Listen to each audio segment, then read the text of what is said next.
You're watching East Asia Tonight. With ongoing trade tensions between Beijing and Washington, many foreign companies are moving their manufacturing facilities out of China.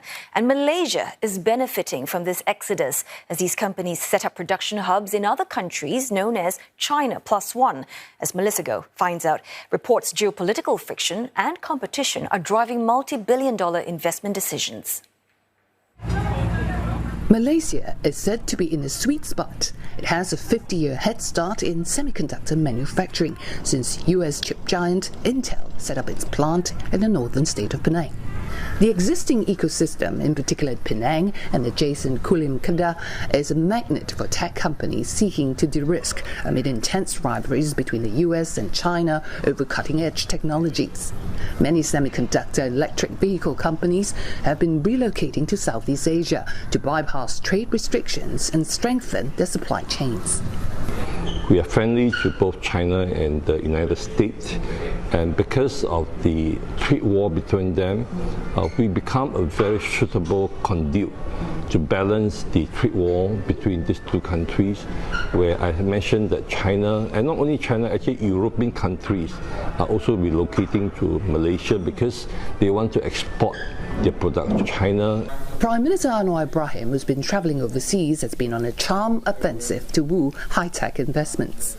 We are, of course, at your service. We will engage where you need the China market, that you need an important base in Malaysia. But just rolling out tax incentives is not sustainable amid stiff competition from neighbouring Indonesia and Vietnam. This as Malaysia aspires to move up the value chain. Are we providing the right kind of human resource? Are we providing the right kind of skilled labour to these companies so that they can be part of the higher value-added manufacturing or services ecosystem?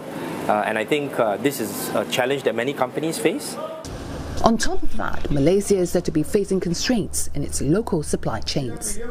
We've seen examples of how some Chinese companies who have come into Malaysia in the past, they do not fully integrate with the local supply chain.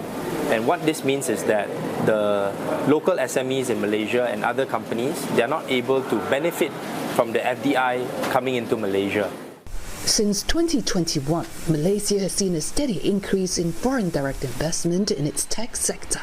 Chip giants Intel and Infineon Technologies are each investing $7 billion to include design and advanced chip making beyond packaging, assembling and testing. Austrian tech giant AT&S is producing high-end circuit boards, while Nvidia is teaming up with local conglomerate YTL to develop a multi-billion-dollar artificial intelligence cloud and supercomputer infrastructure in Malaysia. Ensuring local participation to create national champions is a key pillar of Malaysia's government strategy going forward. We are also engaging Malaysian companies, Malaysian investors, especially the government-linked investment companies, to see how they can participate as well. In fact, we have institutionalizing the process where we invite local companies to also have a stake in the game. Malaysia is currently the sixth largest exporter of semiconductors in the world, accounting for about 13% of the global market. Now, while Malaysia is eager to bolster its position in the global semiconductor supply chain, the government is also aware of the risk of exposing the economy to greater volatility from an unpredictable tech cycle. But for now, the country is on a good path to becoming a hot spot in the electronics industry globally. Melissa Go, CNA, Kuala Lumpur.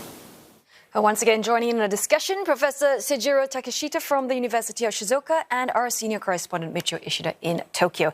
So we heard the story there, Professor. Given the ongoing trade tension between Beijing and Washington, is it, in a nutshell, a good time perhaps for other countries to step in and take advantage of the shifting global manufacturing landscape?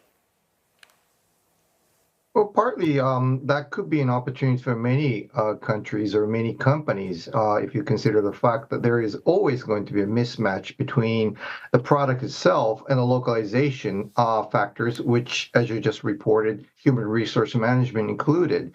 But, I'd say that the solidification of the scrum of the free nations right now is the utmost importance So I think what's needed is much more of a mutually complementary relationship rather than having cutthroat type of competition, which you saw in 1980s and 1990s.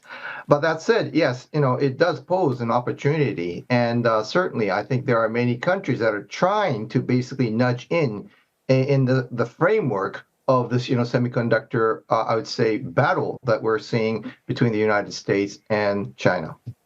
So, Michio, there is speculation about the extent to which the U.S. is pressuring Japan to restrict semiconductor supply. Do you have more insights on that?